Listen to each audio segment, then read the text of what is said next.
good evening, everyone, and welcome to another episode of Unchained. I am your host, Travis Walker, and it has been such a blessing to be with you each and every night. We are on night 6, believe it or not, and it has been amazing just to hear all the different testimonies of how God has blessed. And today I'm here with Jose, and we are super excited about his testimony. We're going to get into that in a minute. I want to encourage you, though, if you haven't registered yet, maybe this is your first night tuning in, I want to encourage you to do so at relevantseminars.com/Fort Myers. We would love to get you on our list so that we can send you an update every day when a new episode is posted. And as well, you're going to be put in a drawing for receiving one of Richie Halverson's signed books, The Darkness Shall Not Overcome. And each and every day we have had a teaching from Richie, and this will be no different today. So we will get into his teaching here in a minute, but I just want to encourage you at this time, if you're in the chat, let us know that you're here. Tell us where you're from. If you're new, just put your name in and just say hi. We'd love to respond to you, and we're so excited that you have joined us tonight. All right. Well, it's good to be here with Jose, man. How are you doing? Really good, really good. Thank you. Thank you for inviting me to this session. Yeah. Oh, it's been a blessing. I've gotten to know Jose over the last year and a half, and I know he's gifted in many different areas, but I have not actually heard his story that he's going to share today, so I'm super excited to learn more about you and about how God has led in your life. So, Jose, just tell us a little bit about yourself. Tell us a little bit about your upbringing. Were you raised in faith? Where are you from? My name is Jose Nieves. I born and raised in Puerto Rico.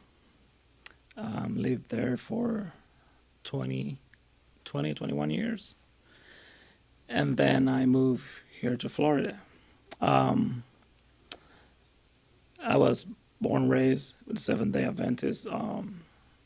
Actually, my mother, she was little. She was born in 1944, 100 years after 1844, and actually the person who take care of her when she was little, he was part of the Adventist movement in New York, and is one of the pioneers in Puerto Rico to bring the Adventism in Puerto Rico. So this is kind of like my background of my parents and family. So I know the truth of the gospel. I know about the Christian ways, let me put it like that. And since I was little, my parent dedicated me to the Lord and bring me the truth, and I was involved in church. And since ever, I never been out of church. So, but that doesn't mean that because you're not out of church, you're not gonna struggle with nothing. So, yes, my parents, they were strict because they loved me and they want, like every parent, they keep as a family, in God's church. So when I was in my youth, my parents, or specifically my mom, she's strict. She's like, don't spend too much time in the media, watching TV or movies or games.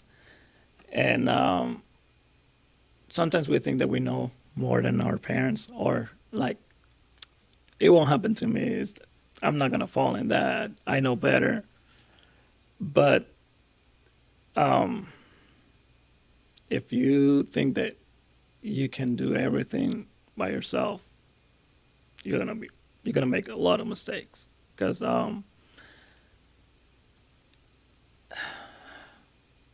if if you think that you can do everything with your own strength, we're living in a world that is spiritual. So not everything is knowledge. You need to have an experience, Mm. and knowing the truth and have the experience in your life, I think is totally different. Two different um, lessons in life. I, I can have knowledge, but if I don't have the experience, then it's just knowledge. In my case, I knew what was, what is wrong, but when the experience come in my life, then I knew by experience, and then oh, my mom, she was right, you know. And talking about my weaknesses or addiction, um, in this case, in my case, is media in general. Was music, also was games, also movies.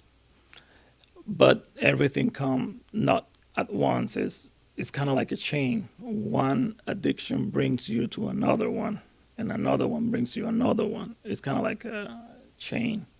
Right. I think it's similar with substance, right? Sometimes people call them like gateway drugs, Mm. and you start with something minor like smoking, and then it moves to marijuana, and then it moves to, maybe harder Hmm. drugs, and that was my story. Mm. When I was a teenager, it was just like, oh, this one little thing, and then pretty soon it gets deeper and Yeah. darker. So, yeah, I'm interested in this because I mean, back when we were growing up in the '80s, the media was a lot different than today. I mean, today it's so much more immersive. I mean, I can't even imagine navigating the waters today because there's just literally almost an endless amount Yeah. of immersive media and video games and movies, like you said. So when did this start for you? Like, how old were you when you started, becoming, maybe you'd say, like an obsession? Was it something you after you got out of the house, or was it something that started in your teenage years? And then, just talk about the development of this in your own life. Um, a video game. It. I don't know when it started because it just happened. It's like um, as a Christmas gift. We received. My mother never bought us one. It was from part of the family. They gave us the Nintendo. Mm-hmm. That's when it started. And I started playing the games, and it's like, and it's not. It wasn't a really bad game. Like sports, like basketball or soccer or volleyball, whatever. It it gets you get hooked to it. Like, okay, this is fun, and then it's all about winning and be the best or whatever. And so it started little by little. I don't know specific an age. I can roughly 16, 17. But yes, the it gets so bad when I was start working, and then I buy my own stuff. I bought the PlayStation, and same thing. I games like basketball, sport games. But then um, when I was in college, I saw one game that it was interesting. I'm like, oh, I never saw that game. Look interesting. Doesn't look bad because I don't like Resident Evil and all that stuff. I don't play that, but you can easily fall in that. But anyway, um, that game was Tomb Raider. I don't know if you heard about it, Mm-hmm. Tomb Raider. And I was playing that game, and I'm like, okay, so it's just shooting animals and find treasure, and okay, so I start playing that game. But it's like any addiction or temptation. You don't notice until you get deeper and deeper and deeper, and then your character start but change, but your character change, but you don't notice because you're this is your world right now, the TV where you're playing that game, and then you spend hours and hours and hours and you don't notice because you're into it. And then if somebody call you or talk to you or try to interrupt you, you get aggressive. You're like, I'm playing. Why? Why are you know? You get really mad. You get really mad, and somebody interrupt you or stop your game or turn it off. So yes, your character. That's the first thing. Your character start change. Then you don't go out like you used to. You get in your room, and that's your how do you call your cave? Maybe put it like that. Your main cave. You're there, and then nobody else can take you out of there. Um, and it gets into a point that if, at least in my life, if God do not intervene, I don't know where I will be right now. But you're saying like, but it's just a game. It's not just a game. It's like the time that you dedicated, your character, like I said before, like a couple of times, that it it transform you in a person that you you are not that person before. You wasn't that person before. Now you're everything where you talk, you act. It's that character or that game that you get hooked into it. So So I have a question. mhm. So was it? So you said you started with Tomb Raider. Was that just kind of like the first immersive game? Was that like was that the beginning of a successive amount of like you know Yes, trying different types of these immersive correct. games? That was the first game, but then the next chapter and the next chapter. So you start buying different because you want to finish all the games because that's one of the goal of these people who create these games. They create like a story, so you get hooked into the story, so you want to know more about the character and what's coming next. So you get hooked in the story, and then one one game is done, you finish the game, you feel that accomplishment, even though it's weird game, because in the beginning it's just fun, but then later during the game it's getting darker and darker. But if you don't start the game, if you start the game in the dark air spot, then you will, oh, why should I why I'm playing this game?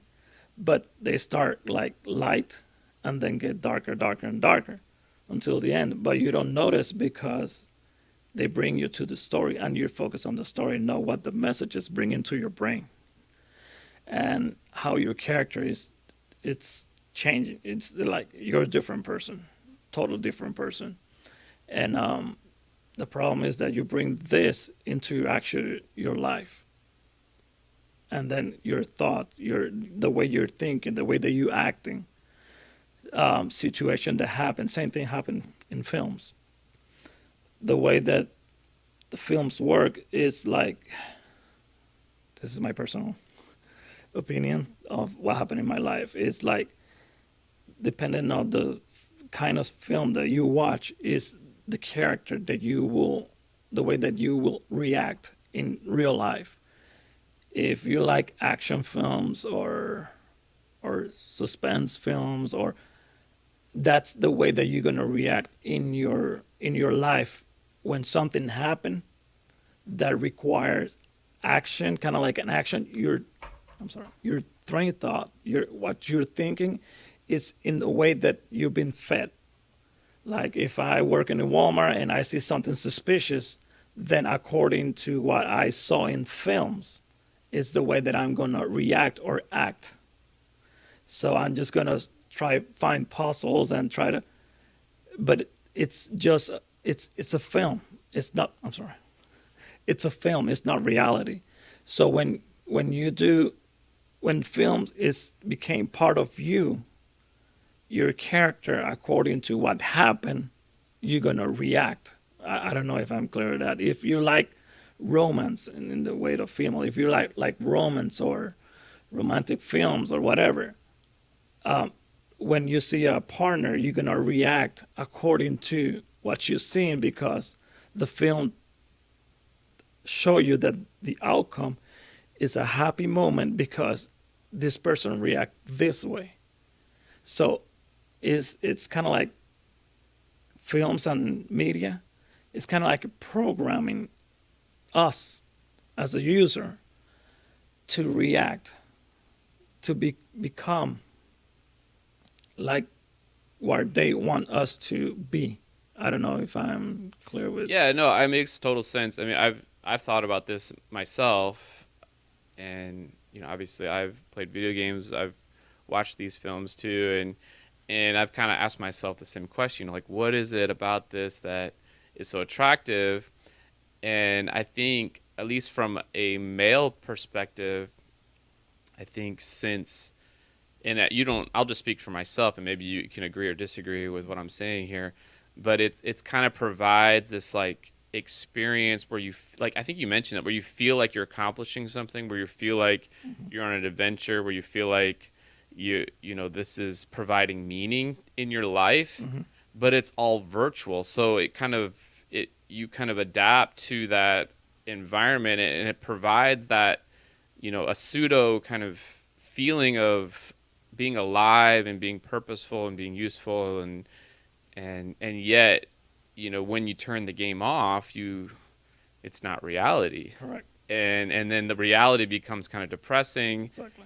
and it makes you want to go back to the fantasy world Mm-hmm. because there you mean something in that world. You're the hero. Yeah, You're exactly. the hero in that game, and then that's is so dangerous because then it's an addiction. It's kind of like the drugs.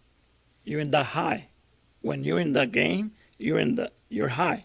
Your your your adrenaline is running. You're like, man, I'm doing it. I'm the man right here. I barely lose life. I don't hit a lot of continuous. It used to be continuous. Now it's extra lives.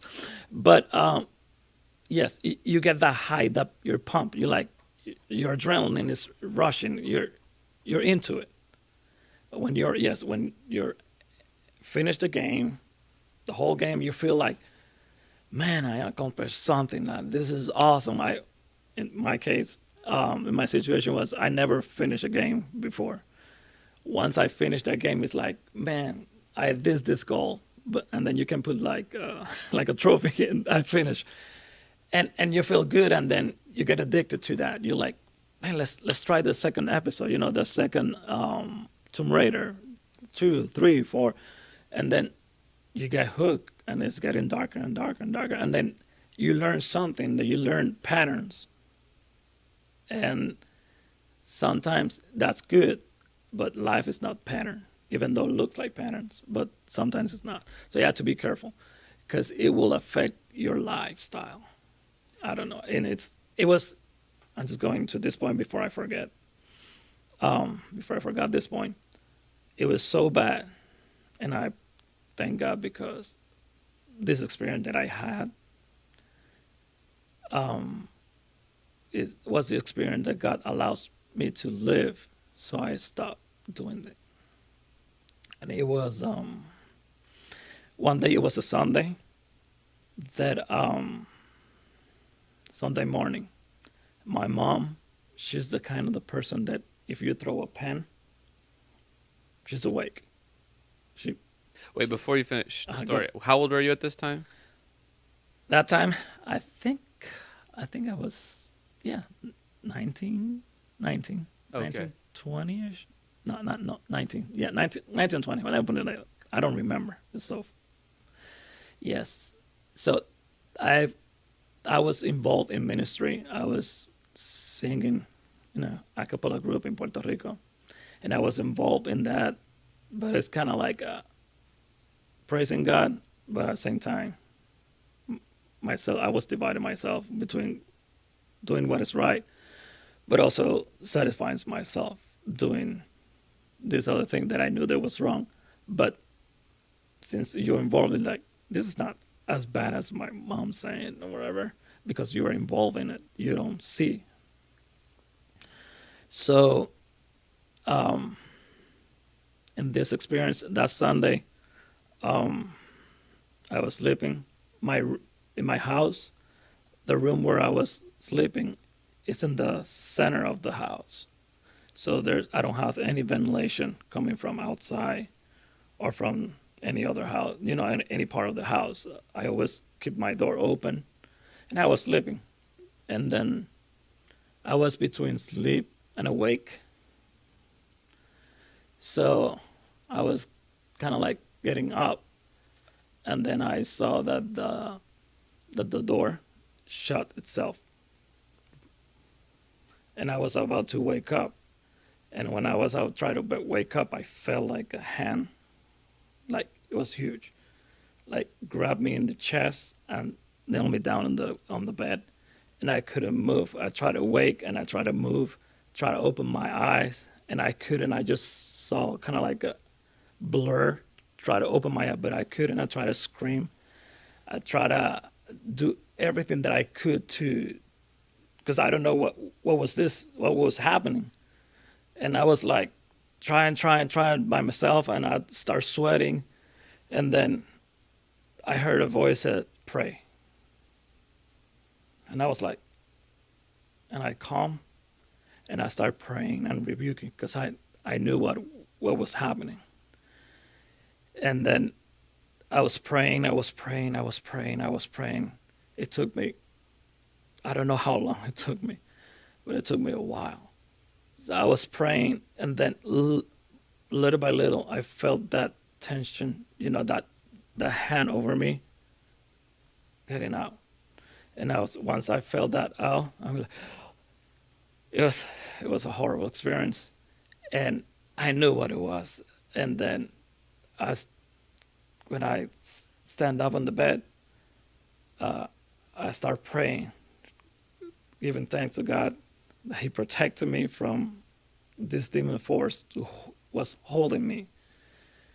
And I would start praying, and then I asked God, tell me what it is.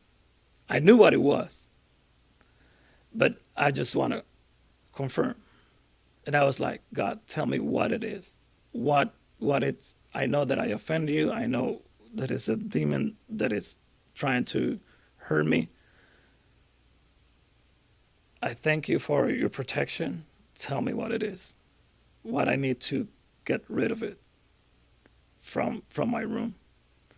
And it wasn't a voice, it was kind of like pictures coming into my mind, like PlayStation, video games, music, videos, movies. And I was like, oh my gosh. And now, once I finished that praying, I just grab a huge plastic bag, and then I throw there the Xbox, I throw in there the PlayStation, and I pay for it. And I'm giving the testimony for this because this has happened to me not only once, twice. But anyway, grab the CD, the games, and literally you got like 3 seconds to choose what you're gonna do. If you think about it too much of it, how much it costs you, you're not gonna get rid of it. So those who live that experience, this is my experience. Don't think about it. Break it, throw it away, because your life is more important than a game. Your spiritual life is more important than a game. So I just break that first game, and I feel literally like something come out of my chest. And then since I felt that, I'm like, oh my gosh, thank you. And I start breaking and breaking. Don't think about it, how much it costs. Salvation is more important than money. So I was like throwing everything out. The movies, breaking the movies, throwing out. And once I put everything in the trash bag, I walk out of the room. My mom, she was like knocked out, like never. And I look into my sister's room. They were sleeping, and our bed is right next to each other. They didn't hurt any of this. I was like, wow, another confirmation that it's like this is supernatural stuff, you know. So when I went out of the house to throw the all this games, films, and all that, you can see the warmness, feel the warmness outside, and a lot of wind. Like, I, if I, I'm telling you, it sounds like a movie, but it's real. It was a supernatural stuff, and it was so bad that I felt like a presence surround me that trying to kill me, but it can't. I felt that chill around me, but I have faith in my God that He freed me from this. And I throw it into the the trash. And when I went inside the house, I wake up my mom, and she's like, "What's going on?" I'm like, You didn't hear me screaming?" And she's like, "No." And I wake up my sister. "Hey, did you hear something?" She's like, I heard nothing." So it's kind of like they're like in a purposely like a spiritual. They put it to sleep, blind their, close their ears so they can not hear what was going on. But anyway, I lived that experience, and then since that experience, you will think, man, he will never do it again. I did not do it again until I moved from Puerto Rico to here to Florida. And when I came back here to Florida, um, I was focusing, you know, because I lose my job. That's another testimony. My mom came here to Florida just to see what's going on here, and she loved it. And she told me, "Hey, you can go to Florida and stay there and find a job, and then have a better life than here in the island." And I'm like, "Nah, I'm okay. I'm good. I have two jobs. I have my apartment. I was about to move to that apartment, but God knows everything." In the same week, same day, I lose my two jobs. Mm. And I was like, "Well, God, you speak clear. You talk clear. You were clear to me, so I obey." And I'm like, "Okay, if you want me to be in Florida, I'll go to Florida." And I move here with my dad, and then we find a house, job, and here in Florida is where I met my wife, Alexandra. And then moving forward, we get married. Once we get married, we get involved in ministry, preaching, teaching, being a youth leader, you know. But later on, I fall again. I bought the video games. I bought the console. No, just for for fun. I know the outcome. I'm not gonna fall. I know what happened, so I'm not gonna repeat. I'm not gonna repeat the story. Happened the same thing again. Mm. Get When I came out of the job, I was working third shift, so it was a moment that I was getting out of the job, and then I get home, and since I lose sleep, so I'll start playing the game until the morning.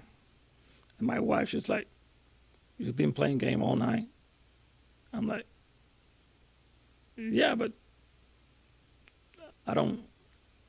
I want to justify." Mm-hmm.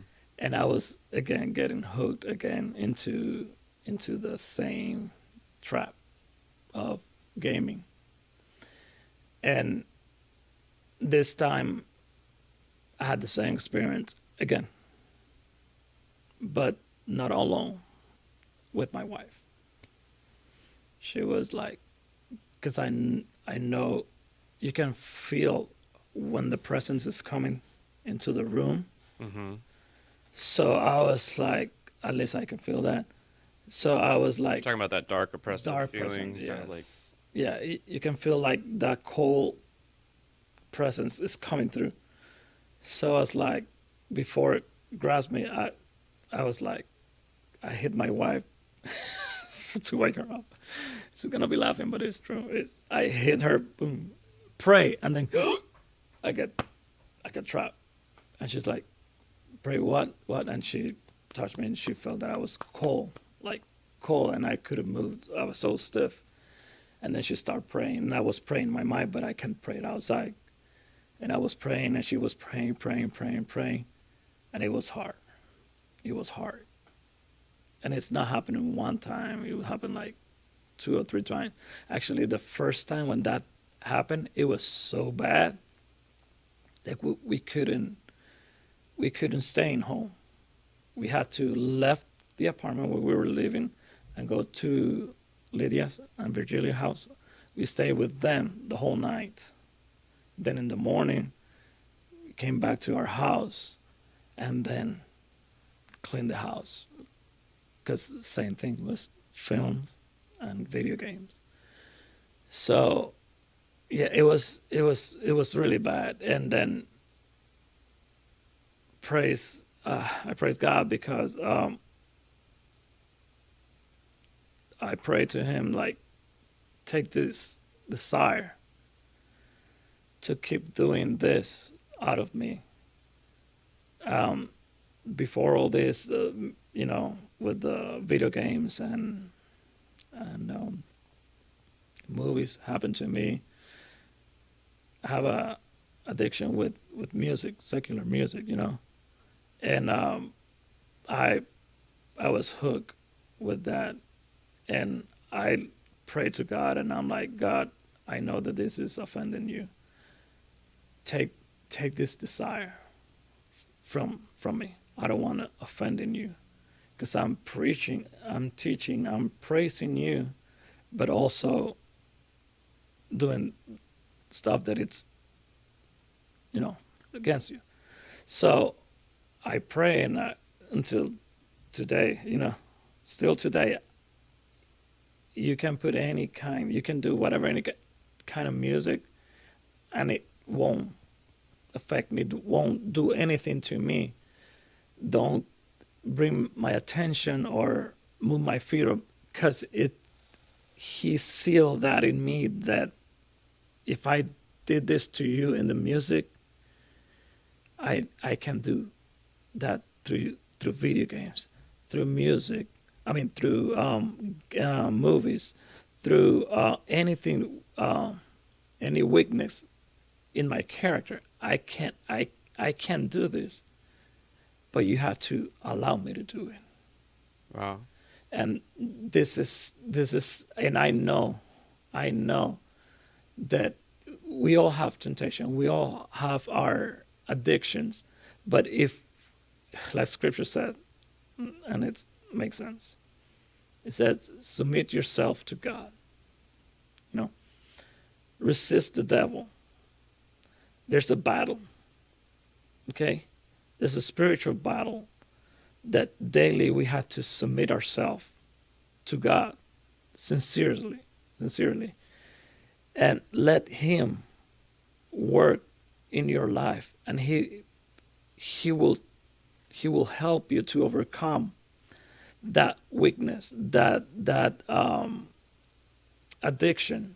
He will help you to overcome that in a level, in a point that it could be 20 people smoking or drinking alcohol or listening or dancing or doing whatever that was your weakness. It won't affect you, because he you overcome in Him that weakness. He overcome in you that addiction. So He showed me that if, in the way that He did in music, He can do that in other aspect in my life, so I can fully reflect His character as He wants us to reflect Him as God's people. I love that, Jose. Yeah, because I mean, just so you guys know, I mean, Jose is not against media or music. In fact, he's Oh a no. very accomplished musician.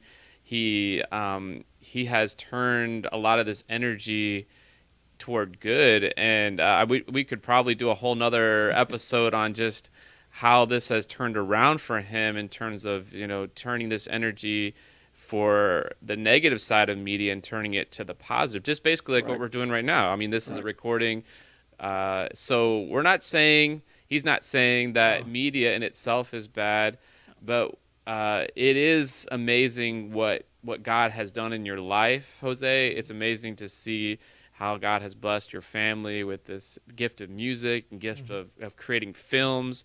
Hmm. I wish we had more time to get into that. Maybe at the Q&A time at the end, we can get into a little bit more about where this has led in a positive way in your life. But at this time, we're gonna let Richie kind of come in here and share tonight's teaching with us, and then stick around. We're gonna do a couple more questions and answers with Jose right after this presentation from Pastor Richie Halverson.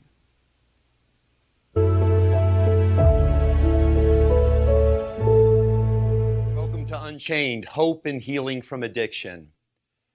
The only way I was able to break through the chain that held me back was when I finally was willing to admit, you know what, I don't have all the answers. What I was doing wasn't working.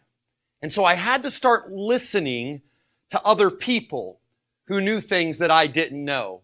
I knew how to get high, but I didn't know how to get clean. I had to take the cotton out of my ears and I had to put it in my mouth. I remember I had someone at a meeting who told me very quickly early on, I was talking a lot because I had read a lot and I thought I knew a lot. And one of these old timers, is what we called them, told me, Richie, shut up, take the cotton out of your ears and stick it in your mouth. You see, I had to be willing to learn something new from someone else. I had to stop acting like I was charged. I needed someone bigger, better, smarter, stronger than me to be in charge. In the book of Mark 5:22, we have an interesting story of someone who was used to being in charge. Jairus was one of the synagogue presidents, it says.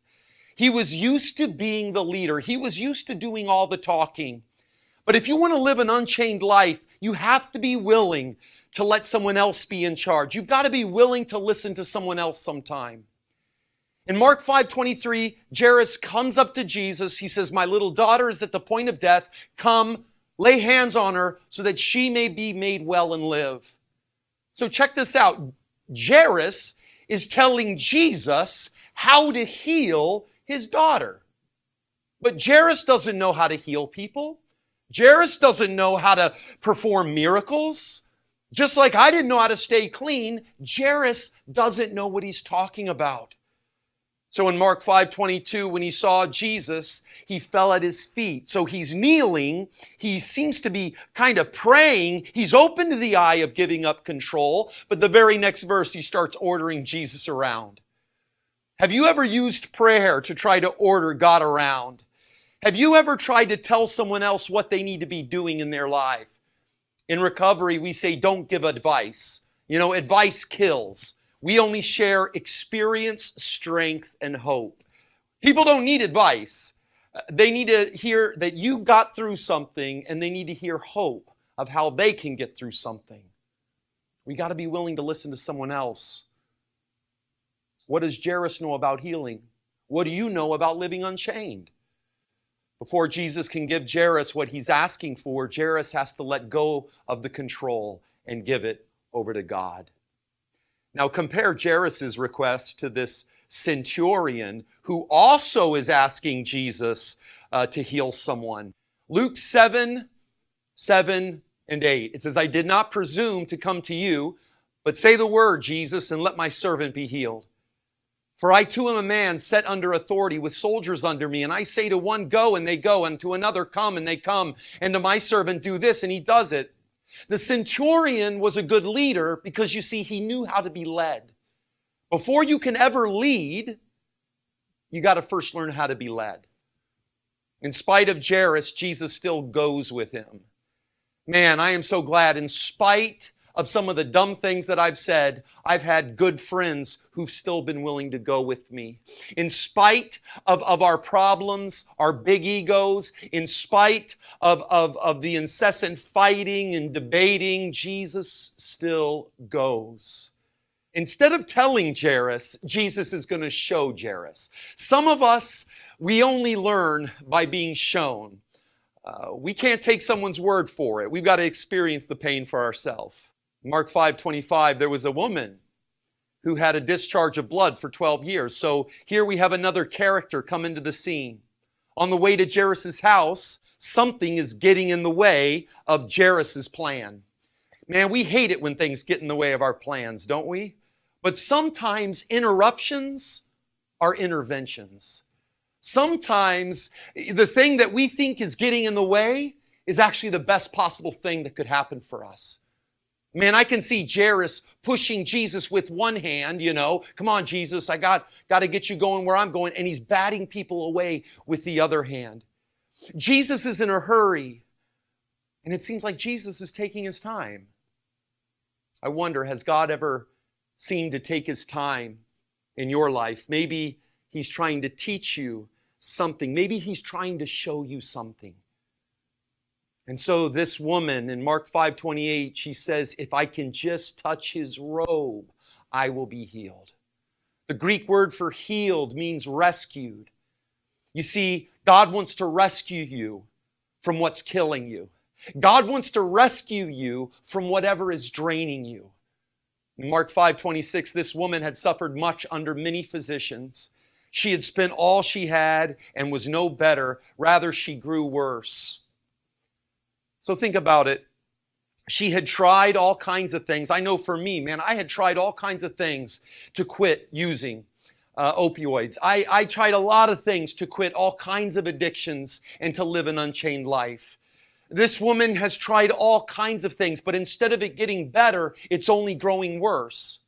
She had plenty of people's opinions. She had plenty of treatment options. Her purse was full of prescriptions, but she's still bleeding.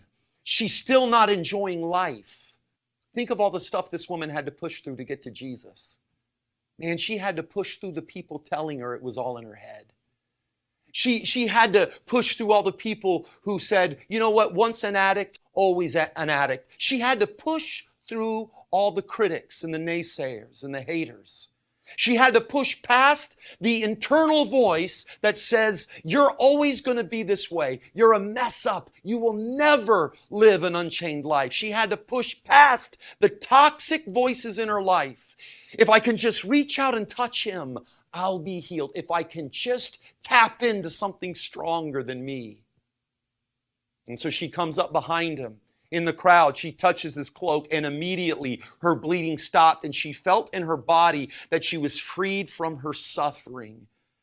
Check it out. Jesus was able to stop the bleeding no one else could stop. Jesus could fix a problem no one else could fix. You see, we cannot fix our own problem because we are a part of the problem. If we want to live an unchained life, we've got to tap into something stronger than we are. I can't, he can. I think I'll let him. And Jesus realized at once that the healing power had gone out of him. And so he turned around in the crowd and asked, who touched my robe? And the disciples are like, well, what? I mean, Jesus, you see this crowd crushing you and you ask who touched me? But check this out. Jesus knows the difference between someone putting their hands on him to push him or a need that pulls him. And this is why I believe when something pulled at him, instead of pushing him, it changed his direction. You see, that's what separated the woman from Jairus. You see, the woman's need pulled Jesus. Jairus was trying to push Jesus. In John 10:18, Jesus says, look, no one takes my life from me, but I lay it down of my own accord. I have authority to lay it down and authority to take it up again. You see, friends, it wasn't the push that put Jesus on the cross. It was his love for us that pulled him there. Stop letting people and problems push you around. Stop letting addiction push you around. Stop letting other people decide what is best for your life. Stop chaining yourself to that toxic relationship. Stop letting them push you and let God pull you into your purpose. Man, in the massive crowd, Jesus can discern one touch. God can feel your loneliness in a crowded room. He can see your brokenness in a broken world. He knows what's draining us, and if we would just reach out and touch Him, He'll stop the bleeding. And so Jesus kept looking around to see who had done it.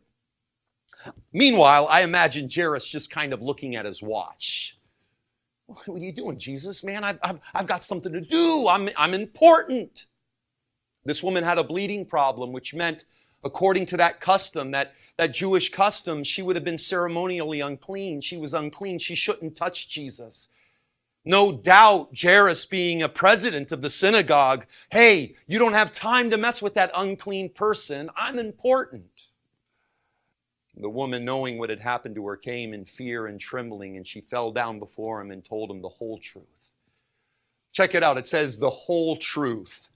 Remember, Jairus is in a hurry. The Greek word for whole truth means everything. She tells Jesus everything, every detail. She's been sick for 12 years. She tells the whole truth, and nothing but the truth. She tells Jesus every detail. Jairus is tapping his foot, but you see, Jesus will not be pushed around. And while this woman is testifying, Jairus' daughter is dying. I don't have time for this, he probably thought. But you know what? I've discovered in life, it's not all about me. It's not all about what I want. At the core of addiction is selfishness. It's not all about you. It's not all about me.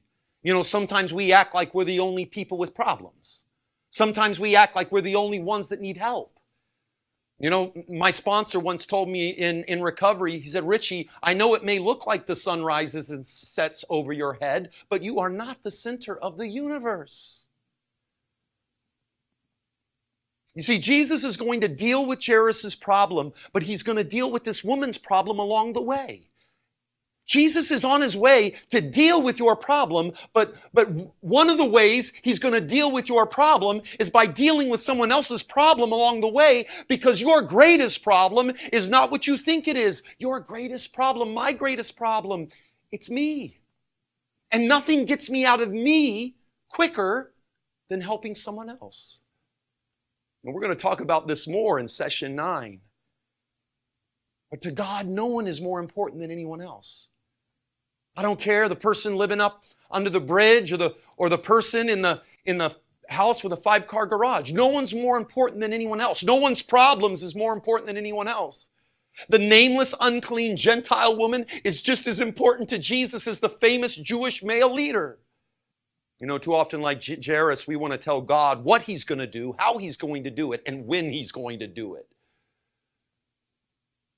But that doesn't work. That's a part of the problem. We're trying to be God instead of letting God be God. Before Jesus can heal his daughter, Jesus has to heal Jairus. Mark 5:35, as he said this, some people arrived from the synagogue, the president's house. Your daughter is dead, they said. Why bother the teacher anymore? And so that small glimmer of hope leaves Jairus' eyes. In that moment, he realizes just how small he really is. And that, my friends, is when Jesus can really help him. Sometimes we've got to get knocked off our high horse. Sometimes, we've got to just hit that bottom. Sometimes we've got to fall down for God to finally be able to get through to us. Mark 5:36. But overhearing what they said, Jesus said to the ruler of the synagogue, do not fear, only believe. Interestingly, the Greek word for overhearing means refused to listen or ignore. Check that out. Jesus ignores what the people say. He looks right into Jairus' hopeless eyes and he says, do not fear, only believe. I don't care what anybody else thinks. God is ignoring the skeptics. He's ignoring the critics, and He's looking at you. Do not fear, only believe. They're not in charge. I am. So the moment we stop limiting God by what we can do, we can start seeing what God can do. 1 Corinthians 2:9 says, no eye has seen, nor ear heard, nor the heart of man imagined what God has prepared for those who love him. Ephesians 3:20 says, God is capable of doing far, far more than we could ever ask or imagine. You see, Jairus came to Jesus for healing, but Jesus was planning something better. Jesus wasn't just planning on a healing.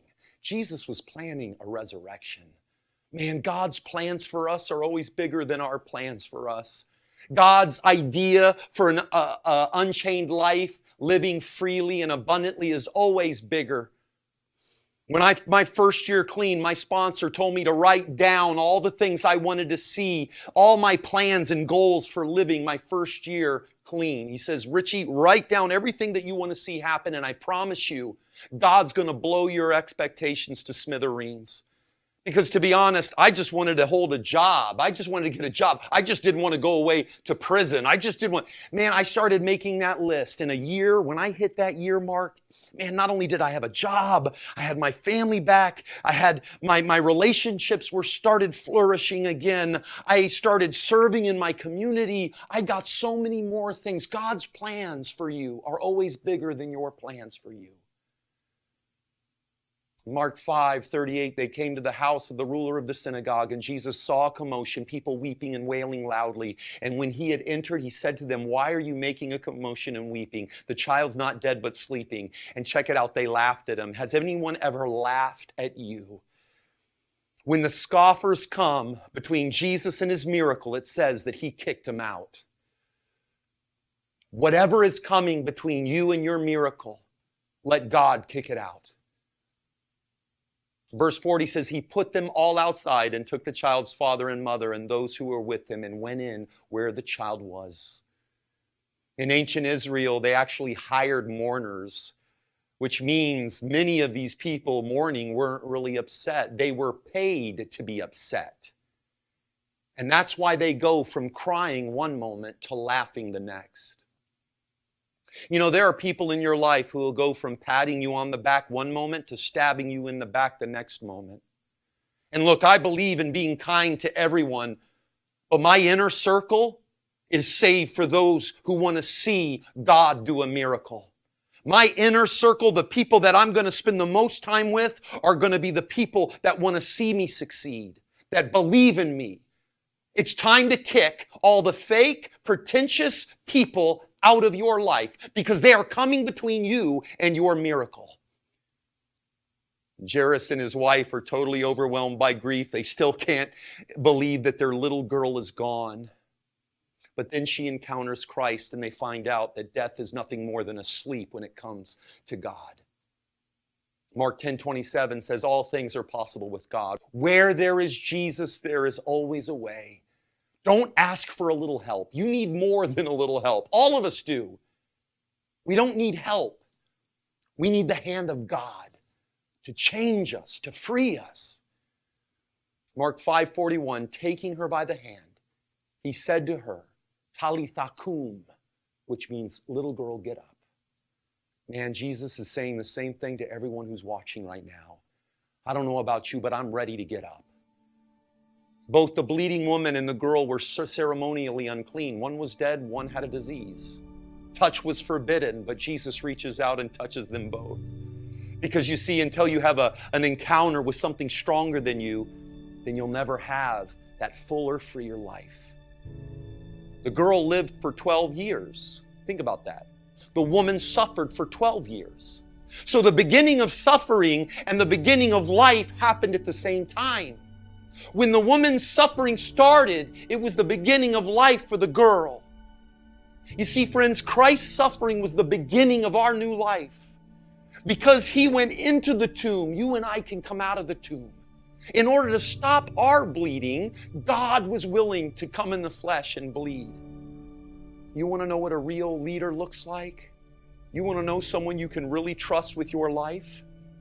Luke 9:51 says, when the days drew near for him to be taken, he set his face to go to Jerusalem. The same hand that healed the woman, the same hand that raised the girl, can touch your life right now, today. Jairus thought he needed Jesus just for his daughter. Maybe you're watching this because you think this is for someone else. We always tend to think in that way, well, I don't struggle with addiction. No. Just as Jairus thought he needed Jesus for his daughter, Jesus had to show Jairus that he needed Jesus just as much. Man, people struggling with addiction aren't the only ones who need to practice these principles. All of us do.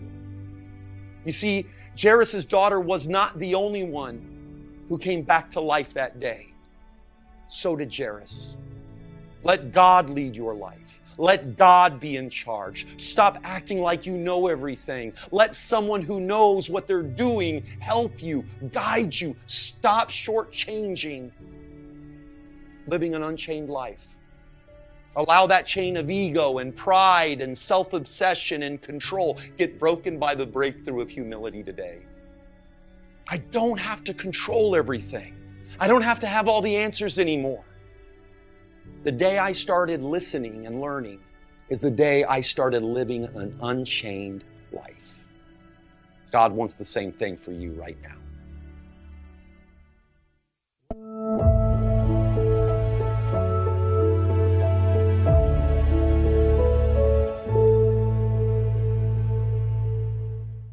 Wow, thank you, Pastor Richie, for another powerful presentation from the gospel. I love how you tied those two stories together about the woman with the issue of blood and Jairus' daughter. And each one of those stories really has an impact, has an application for our recovery, for our overcoming the challenges of our life. And I'm super excited to be back here with Jose. We kind of really started to get toward the end of your story about the issue, so to speak, the challenge, and we kind of teased about talking about the restoration, how God turned that around for you. I just want to kind of continue that. Like, how did that media addiction turn around into becoming a ministry for you? Yes. During that time, I received a calling from God in a dream that He told me, I want you to preach. I want you to preach. I want you to preach. And for 10 years I was avoiding, like, oh yes, I'm singing. I'm preaching through music. But it's not the call that He wants me to do. So 10 years until the moment when I accept, I say, yes, if you want me to do it, you had to do it because I don't know how. I felt that was the last call. It's been 10 years. It was 10 years saying no. And once I accept that, then God show up. And I, like I said in the beginning, I knowing the truth about the gospel and scriptures and prophecies and all that, but one thing is knowing the truth, and the other thing is the experience of the truth. And He will, like with my wife, we're learning something every week during the week, and then we show it to the church, to the youth, and that's how ministry starts. And yes, music, God bless us with the gift of music.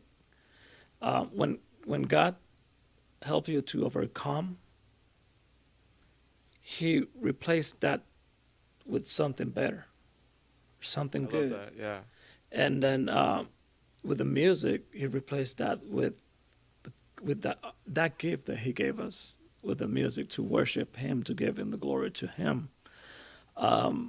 With the media, like filming or movies, He gave me that gift of film for His glory, and then we start like a family, filming with the camcorder, and then I getting and learning the techniques and how to do stuff until by His glory we have Nieves Films that it's about that filming story of the Bible. Like we did the story of Job, the Book of Revelation, episode 1, and it won't happen to me. It stuff that brings to the table, what God has given to us, the His love, His mercy, story from the Bible, so people can see it, and so He's not take you something out of you and then give that space, that hole in there. He will replace for something for His glory, to bring the gospel to other, and there's nothing better than your testimony in those experiences that can bring you to two different ends.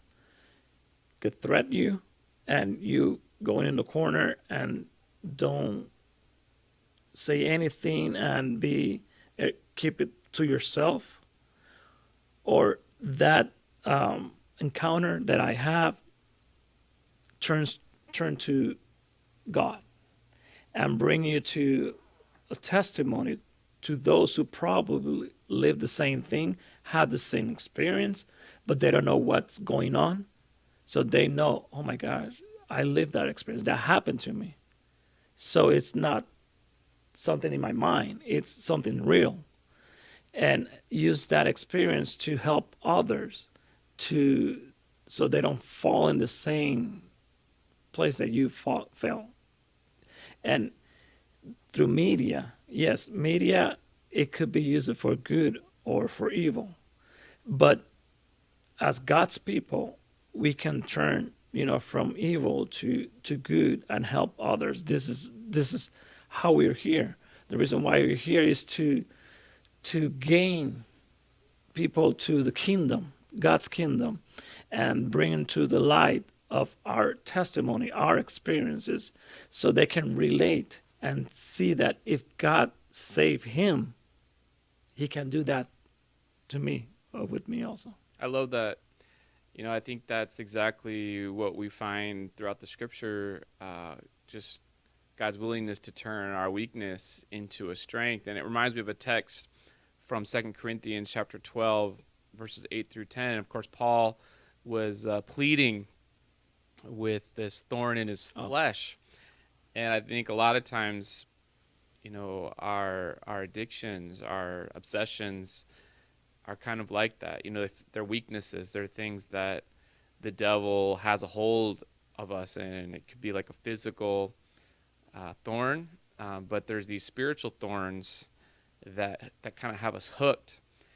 And of course he says, God, take this away from me.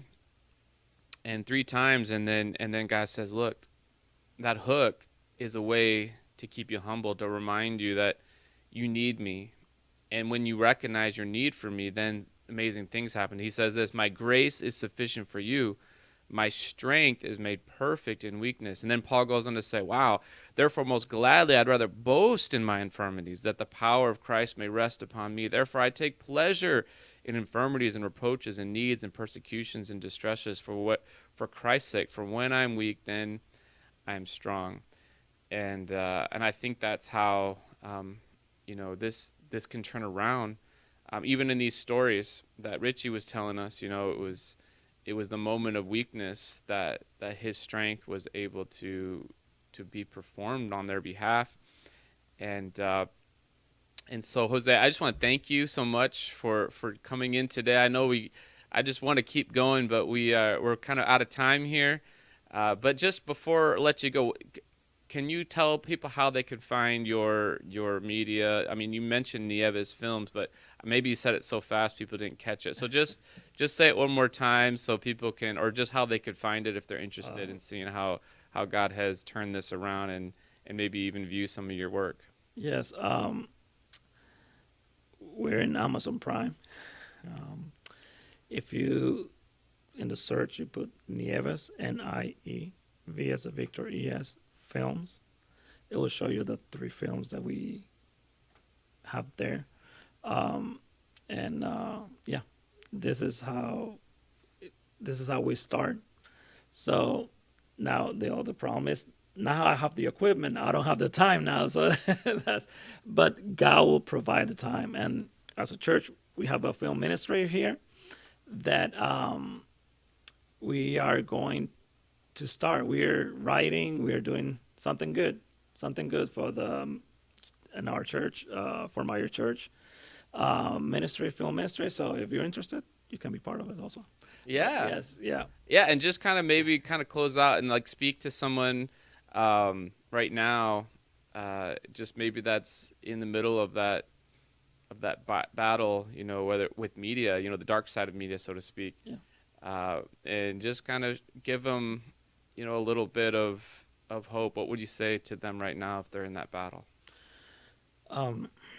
When Satan pushes you down, he risks 50%. Because if 150%, it will keep you down, or the other 50%, you will awake, you will open your eyes. And I think that happened with me. That horrible experience opened my eyes to see that, okay, I need you. God, I need you. You're the only one that can save me, take me out of here. There's a difference between, I can see that in any addiction, those who stays on or fall worse, or those who stand and move. Every time we feel this temptation, there's an exit, there's a way to go out, and Jesus is the way. He says, I'm the way, I'm the way, I'm the truth, and I'm the life. You will have life if you choose him every day, not just a moment.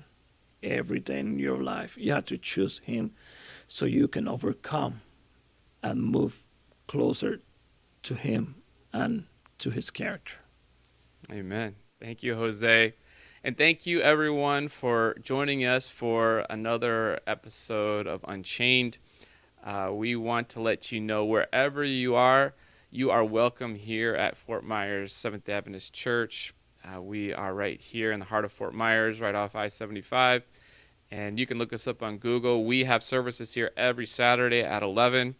No matter who you are, what you're dealing with right now, I can guarantee you will find comfort, hope, and healing here at our church. We are all in the same battle. We're all in the same struggle. We all are trying and striving to live that unchained life. So wherever you are in your journey, you're welcome here. And we hope to see you on a future Saturday worship service. Each night, as promised, we are doing a drawing for those who registered for Unchained. So I'm going to see who the winner of tonight's book is. And let's see here. The winner for tonight is Olga Cronin. Olga Cronin, congratulations for winning tonight's drawing. You will be receiving a signed copy of the book, The Darkness Shall Not Overcome, and we hope it's a blessing to your life. To each and every one of you, that is our hope and prayer for you, that you will continue living that unchained life as well. And so we will be back here tomorrow night for night 7. We hope you can be here at 7:30. But until then, God bless, and we'll see you then.